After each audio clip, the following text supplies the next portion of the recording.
थी। नमस्कार जी। Education, skill, research ऐसे अनेक महत्वपूर्ण क्षेत्रों से जुड़े हुए आप सभी महानुभावों का बहुत बहुत अभिनंदन। आज का ये मंथन ऐसे समय में हो रहा है जब देश अपने पर्सनल, इंटेलेक्चुअल, इंडस्ट्रियल टेम्परामेंट और टैलेंट को दिशा देने वाले पूरे इकोसिस्टम को ट्रांसफॉर्म करने की तरफ तेजी से बढ़ रहा है। इसे और गति देने के लिए आप सभी से बजट से पहले भी सुझाव लिए गए थे। नई राष्ट्रीय शिक्षा नीति के संबंध में भी देश के लाखों लोगों से विचार विमर्श करने का सौभाग्य मिला था और अब इसके इम्प्लीमेंटेशन के लिए हम सभी को साथ मिलकर चलना है। साथियों, आत्मनिर्भर भारत के निर्माण के लिए देश के युवाओं में आत्मविश्वास उतना ही जरूरी है। आत्मविश्वास तभी आता है जब युवा को अपनी एजुकेशन, अपनी नॉलेज, अपनी स्किल पर पूरा भरोसा हो, विश्वास हो। आत्मविश्वास तभी आता है जब उसको एहसास होता है कि उसकी पढ़ाई उसे अपना काम करने का अवसर दे रही हैं और जरूरी स्किल भी दे रही है। नई राष्ट्रीय शिक्षा नीति इसी सोच के साथ बनाई गई है। प्री नर्सरी से पीएचडी तक राष्ट्रीय शिक्षा नीति के हर प्रावधान को जल्द से जल्द जमीन पर उतारने के लिए अब हमें तेजी से काम करना है। कोरोना की वजह से अगर रफ्तार कुछ धीमी भी पड़ी थी तो अब उसके प्रभाव से निकलकर हमें जरा गति बढ़ानी भी जरूरी है और आगे बढ़ना भी जरूरी है। इस वर्ष का बजट भी इस दिशा में बहुत मददगार सिद्ध होगा। इस वर्ष के बजट में हेल्थ के बाद जो दूसरा सबसे बड़ा फोकस है वो एजुकेशन, स्किल, रिसर्च और इनोवेशन पर ही है। देश के यूनिवर्सिटी, कॉलेज और R&D इंस्टीट्यूशंस को में बेहतर सिनर्जी आज हमारे देश के सबसे बड़ी जरूरत बन गई है। इसी को ध्यान में रखते हुए ग्लू ग्रांट का प्रावधान किया गया है, जिसके तहत अभी 9 शहरों में इसके लिए जरूरी मैकेनिज्म तैयार किए जा सके। साथियों, अप्रेंटिसशिप पर, स्किल डेवलपमेंट और अपग्रेडेशन पर इस बजट में जो बल दिया गया है वो भी अभूतपूर्व है। इस बजट में इनको लेकर जितने भी प्रावधान किए गए हैं, हायर एजुकेशन को लेकर देश की अप्रोच में एक बहुत बड़ा शिफ्ट लाने आने वाला है।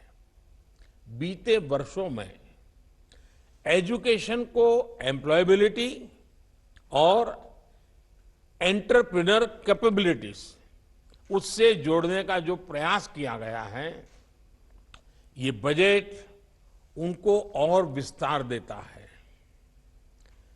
इन्हीं प्रयोगों का परिणाम है कि आज साइंटिफिक पब्लिकेशन के मामले में भारत टॉप 3 देशों में आ चुका है।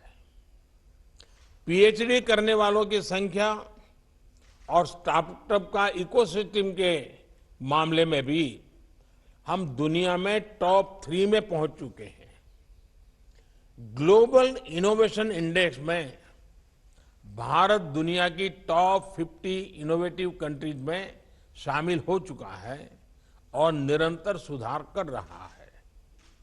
उच्च शिक्षा, रिसर्च और इनोवेशन को निरंतर प्रोत्साहन से हमारा स्टूडेंट्स और यंग साइंटिस्ट के लिए नए अवसर बहुत ज्यादा बढ़ रहे हैं।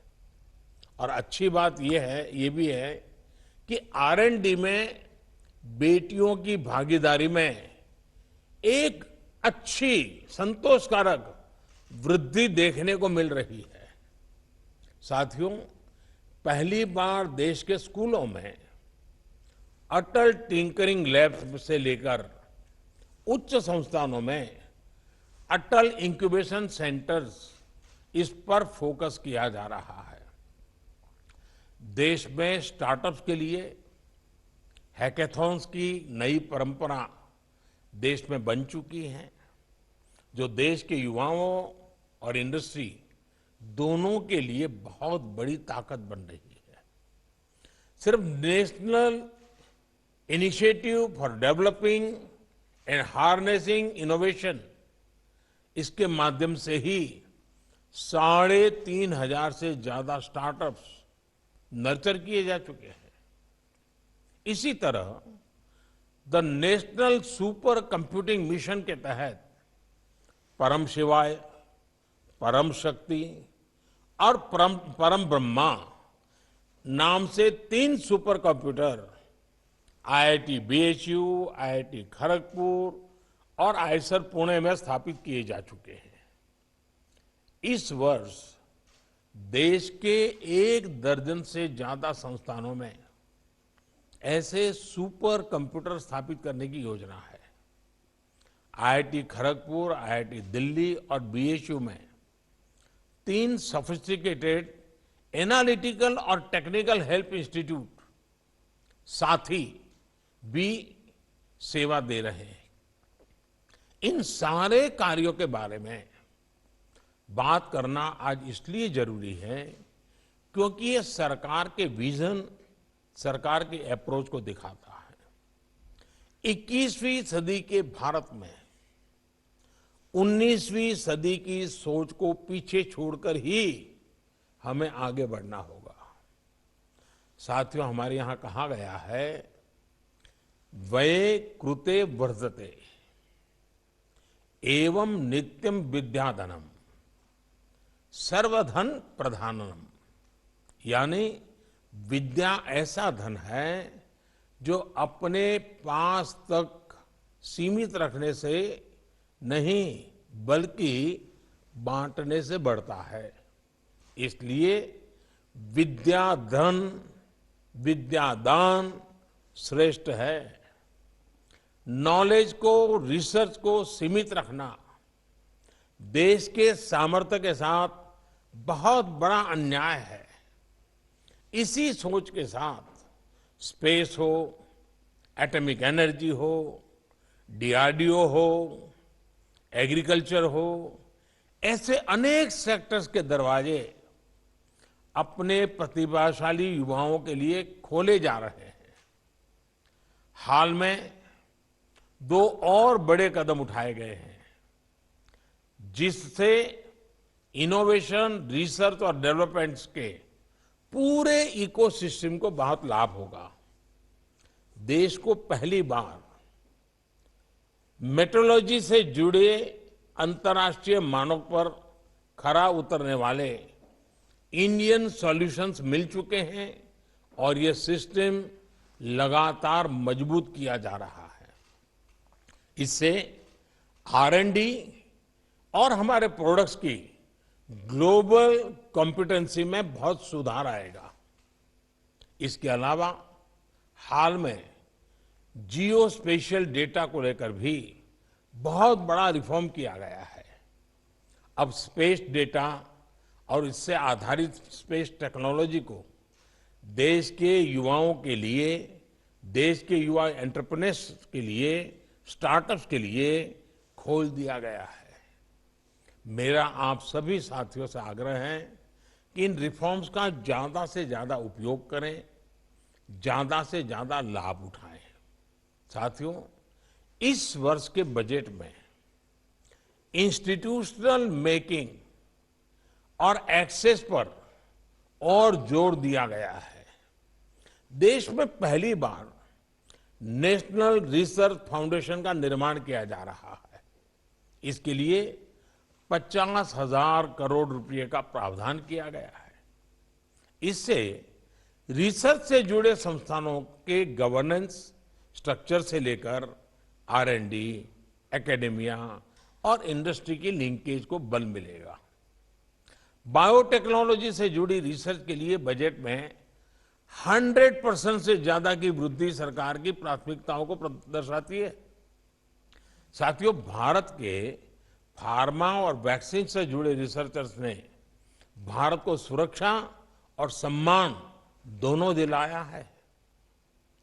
अपने इस सामर्थ्य को और सशक्त करने के लिए सरकार पहले ही 7 national institute of pharmaceutical education research को राष्ट्रीय महत्व के संस्थान घोषित कर चुकी है। इस सेक्टर में R&D को लेकर प्राइवेट सेक्टर की हमारी इंडस्ट्री की भूमिका बहुत प्रशंसनीय है। मुझे विश्वास है कि इस भूमिका का आने वाले समय में ज्यादा से ज्यादा विस्तार होगा। साथियों, अब बायोटेक्नोलॉजी के सामर्थ्य का दायरा देश की खाद्य सुरक्षा, देश के पोषण, देश की कृषि के हित में कैसे व्यापक हो, इसके लिए प्रयास किए जा रहे हैं। किसानों की आय बढ़ाने के लिए, उनका जीवन बेहतर बनाने के लिए बायोटेक्नोलॉजी से जुड़ी रिसर्च में जो साथी लगे हैं, देश को बहुत उनसे उम्मीदें हैं। मेरा इंडस्ट्री के तमाम साथियों से आग्रह है कि इसमें अपनी भागीदारी को बढ़ाएं।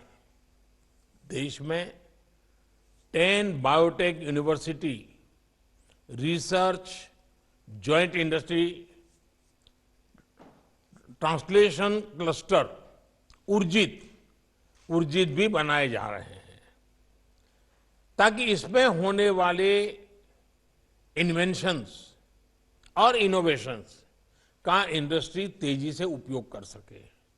इसी तरह देश के 100 से ज्यादा एस्पिरेशनल डिस्ट्रिक्ट्स में बायोटेक किसान प्रोग्राम हो, Himalayan bioresources mission programme हो या फिर consortium programme on marine biological network हो, इसमें रिसर्च और इंडस्ट्री की भागीदारी बेहतर कैसे हो सकती है, इसके लिए हमें मिलकर काम करना है। साथियों, फ्यूचर फ्यूल, ग्रीन एनर्जी हमारी एनर्जी में आत्मनिर्भरता के लिए बहुत जरूरी है। इसलिए बजट में घोषित हाइड्रोजन मिशन एक बहुत बड़ा संकल्प है। भारत ने हाइड्रोजन व्हीकल का टेस्ट कर लिया है।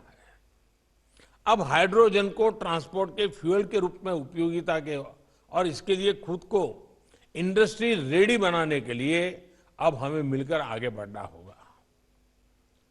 इसके अलावा समुद्री संपदा से जुड़ी रिसर्च में भी अपने सामर्थ्य को हमें बढ़ाना है। सरकार डीप सी मिशन लॉन्च भी करने वाली है। ये मिशन गोल ओरिएंटेड होगा और मल्टी सेक्टरल अप्रोच पर आधारित होगा, ताकि ब्लू इकोनॉमी के पोटेंशियल को हम पूरी तरह से अनलॉक कर सकें। साथियों, शिक्षण संस्थानों, रिसर्च से जुड़े संस्थानों और इंडस्ट्री के कोलैबोरेशन को हमें अधिक मजबूत करना है। हमें नए रिसर्च पेपर पब्लिश करने पर तो फोकस करना ही है। दुनिया भर में जो रिसर्च पेपर पब्लिश होते हैं, उन तक भारत के रिसर्चर्स की, भारत के स्टूडेंट्स की एक्सेस आसान कैसे हो, ये सुनिश्चित करना भी आज समय की मांग है। सरकार अपने स्तर पर इसको लेकर काम कर रही है, लेकिन इंडस्ट्री को भी इसमें अपनी तरफ से कंट्रीब्यूट करना है। हमें याद रखना है कि एक्सेस और इंक्लूजन ये अनिवार्य हो गया है और एफोर्डेबिलिटी एक्सेस की एक बहुत बड़ी पूर्व शर्त होती है। एक और बात जिस पर हमें फोकस करना है वो है ग्लोबल को लोकल के साथ इंटीग्रेट कैसे करें। आज भारत के टैलेंट की पूरी दुनिया में बहुत डिमांड है। इसके लिए जरूरी है कि ग्लोबल डिमांड को देखते हुए स्किल सेट्स की मैपिंग हो और उसके आधार पर देश में युवाओं को तैयार किया जाए। इंटरनेशनल कैंपसेस को भारत में लाने की बात हो या फिर दूसरे देशों की बेस्ट प्रैक्टिसेस को कोलैबोरेशन के साथ अडॉप्ट करना हो, इसके लिए हमें कंधे से कंधा मिलाकर चलना होगा। देश के युवाओं को इंडस्ट्री रेडी बनाने के साथ साथ नई चुनौतियां, बदलती टेक्नोलॉजी के साथ स्किल अपग्रेडेशन करने के प्रभावी मैकेनिज्म के बारे में भी एक संगठित प्रयास की जरूरत है।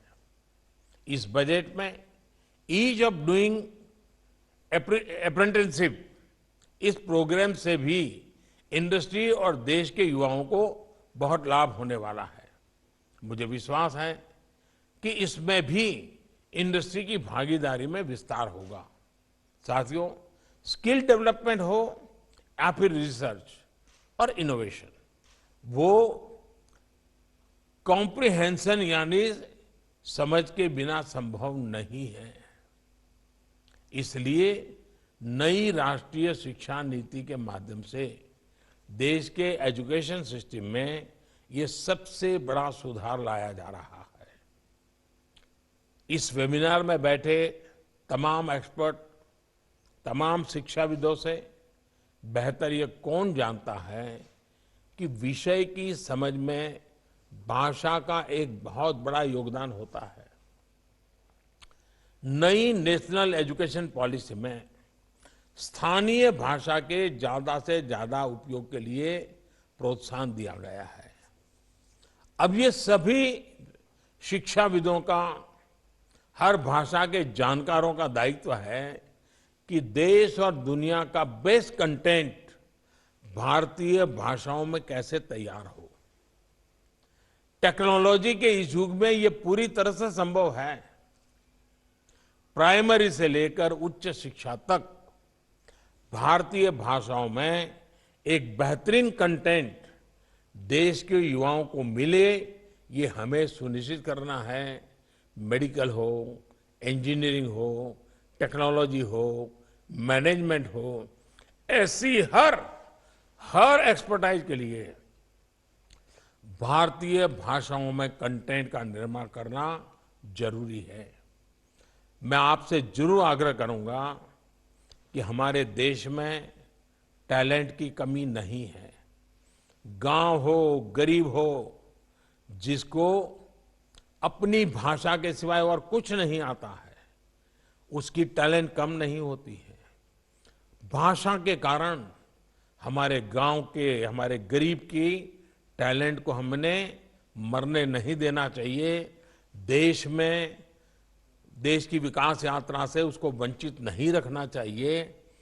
भारत की टैलेंट गांवों में भी हैं, भारत की टैलेंट गरीब के घर में भी हैं, भारत की टैलेंट किसी एक कोई बड़ी भाषा से वंचित रह गए हमारे देश के बच्चों में भी हैं। और इसलिए उस टैलेंट का उपयोग इतने बड़े देश के लिए जोड़ना बहुत जरूरी है। इसलिए भाषा के बैरियर से बाहर निकल करके हमें उसकी भाषा में उसकी टैलेंट को फलने फूलने के लिए अवसर देना, ये मिशन मोड में करने की जरूरत है। साथियों, बजट में घोषित नेशनल लैंग्वेज ट्रांसलेशन मिशन, इसके लिए ये बहुत प्रोत्साहन मिलेगा। साथियों, ये जितने भी प्रावधान है, जितने भी रिफॉर्म्स हैं, इस सबकी भागीदारी से ही पूरे होने वाले हैं। सरकार हो, शिक्षाविद हो, एक्सपर्ट्स हो, इंडस्ट्रीज हो, कोलैबोरेटिव अप्रोच में हायर एजुकेशन के सेक्टर को आगे कैसे बढ़ाएं, इस पर आज की चर्चा में आपके सुझाव बहुत मूल्यवान रहेंगे, बहुत काम आएंगे। मुझे बताया गया है कि अगले कुछ घंटों में इससे जुड़ी 6 थीम्स पर यहाँ विस्तार से चर्चा होगी। यहाँ से निकलने वाले सुझावों और समाधानों से देश को बहुत उम्मीद है और मैं आपसे ये आग्रह करूंगा कि अब नीति में ये बदलाव होना चाहिए या बजट में ये बदलाव होना चाहिए, वो समय पूरा हो चुका है। अब तो नेक्स्ट 365 डेज 1 तारीख से ही नया बजट, नई स्कीम तेज गति से कैसे लागू हो जाए, ज्यादा से ज्यादा हिंदुस्तान के भूभाग पर वो कैसे पहुंचे, आखिरी व्यक्ति जहां पहुंचाना है वहां कैसे पहुंचे, रोड मैप कैसा हो, डिसीजन मेकिंग कैसा हो, जो छोटे मोटे हर्डल्स होते हैं इम्प्लीमेंटेशन में उससे मुक्ति कैसे हो, इन सारे बातों पर जितना ज्यादा फोकस होगा आपका, उतना ज्यादा लाभ 1 अप्रैल से ही नया बजट लागू करने में होगा। हमारे पास जितना समय है मैक्सिमम उपयोग करने का इरादा है। मुझे विश्वास है कि आपके पास अनुभव है, भिन्न भिन्न क्षेत्रों का अनुभव है, आपके विचार, आपके अनुभव और कुछ न कुछ जिम्मेवारी लेने की तैयारी हमें इच्छित परिणाम जरूर देंगे। मैं आप सबको इस वेबिनार के लिए, उत्तम विचारों के लिए, बहुत ही परफेक्ट रोड मैप के लिए अनेक अनेक शुभकामनाएं देता हूं। बहुत बहुत आभार।